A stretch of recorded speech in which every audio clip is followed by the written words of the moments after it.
Hey everyone, Melissa here. Welcome back to my channel. We're back on the deck this afternoon. I wanted to do a video talking a little bit about Beverly Cleary and the legacy that she has left us. As many of you probably know who are avid readers and remember children's books, Beverly Cleary was an iconic, beloved children's author who died on Thursday at the age of 104. And I put together some thoughts about what her legacy means to, my generation of readers and what we can kind of take from it for children going forward. Like I said, I don't know too many people who are my age. I'll be 52 next week, who didn't grow up loving Beverly Cleary's imaginative and playful books and her iconic characters, Ramona Quimby and her older sister Beezus, their good friend Henry Huggins and Henry's scrawny dog Ribsy. Those characters felt as real to many of us as our actual friends, and in some cases probably even more so. I think, generations of girls saw themselves in Ramona, in her spunkiness, in her tomboyish nature, and although I wasn't among them, I admit that I was much more Team Beezus. We didn't do teams back in the day, but I was much more... I saw much more of myself in Beezus. And I liked Ramona just fine, and, but yeah, I think Beezus and I would have been BFFs back then, but, and, at one point my mother had said that she was actually thinking of naming me Mona, and, since, Ramona was just an okay character for me, I was, like, sort of horrified. But anyway, that's besides the point. So, yeah, so as I said, like, her legacy, Beverly Cleary's legacy, is one that has been achieved by very few others. I think the only other person who comes, is comparable to her legacy is Judy Blume. But, Beverly Cleary's books sold more than 82 million copies, and they were translated into 29 languages, and she was a children's librarian, and she wrote her books because, as she said, as a young girl, there weren't any, quote, funny stories about the sort of children I knew. I think that, and I've talked about this a little bit on the channel before, but that I think that it is incredibly important for children, all children, to be able to see themselves in the books that they read.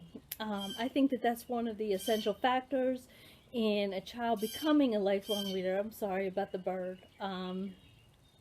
Yeah. So, like I said, I think that is one of the essential factors in a child becoming a lifelong reader. And I think Beverly Cleary understood this in the 1950s at a time when that was kind of revolutionary thinking. She's talked about how the books that she had back then were, the kids were kind of like very formal and brought up our very, yeah, they were very studious and very, very formal, and that she didn't see too many stories where kids just played and, wonder and questioned different things. So, I think, and what was also very interesting, what was also revolutionary about her is that her books appealed to both boys and girls, which, again, harkening back to Judy Blume, I think that Judy Blume was very much a girl's reader.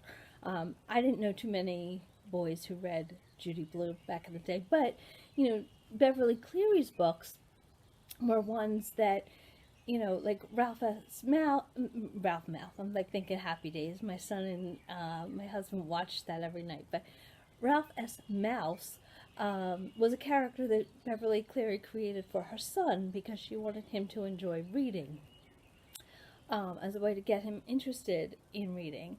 And that was really unusual back then. So I had, as a young mom, I was very interested in getting my kids, first of all, I wanted my kids to be avid readers, first of all. And that worked with one of them, my daughter.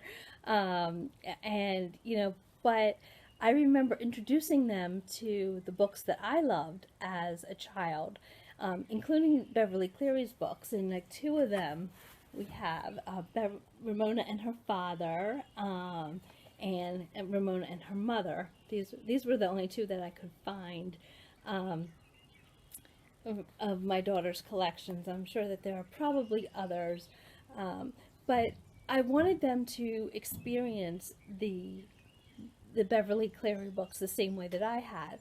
And much to my dismay at the time, they never really quite got into them. And my daughter was an avid reader. She always was. She still is. But she, whether the Beverly Cleary books were too dated for her, she was born like right at the beginning of this century, in 2001. So whether they were too dated, I don't know. And my son, he never really took to reading at all, but that's besides the point. But it took me a long time to realize that Beverly Cleary's books were written for me, not for my kids, and that was okay. And I think that's her legacy, I think it's having written books where children could see themselves within her stories. And millions of children did exactly that for generations. And that is such a huge, amazing accomplishment. I have one of my friends, Shannon Barron. She is a children's librarian at the library where I work. She puts it best when she says that children should read books that are written for them and not their parents. That there's many reasons for this, but among them, she says, and I'm going to quote her here, is that they will find books, characters, and authors that they will love for life, that remind them of their own childhood journey, and that spark a love of reading and learning that will stay with them forever, a good friend that they will want to catch up with from time to time. And she goes on to recommend that as a way to honor Beverly Cleary, that we adults should do just that. We can honor Beverly Cleary's memory by maybe picking up Ramona, by picking up the mouse, Henry, and others to reminisce, but then also by finding some great books with the Cleary spirit for the kids in our lives now.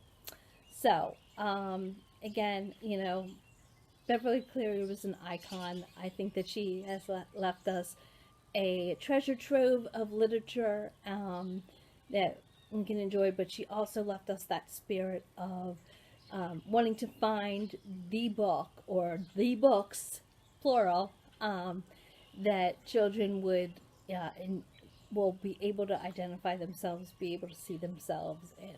So that's my tribute to Beverly Cleary. We'd love to know what you think, and look forward to talking to you again in another video real soon. Thanks. Bye.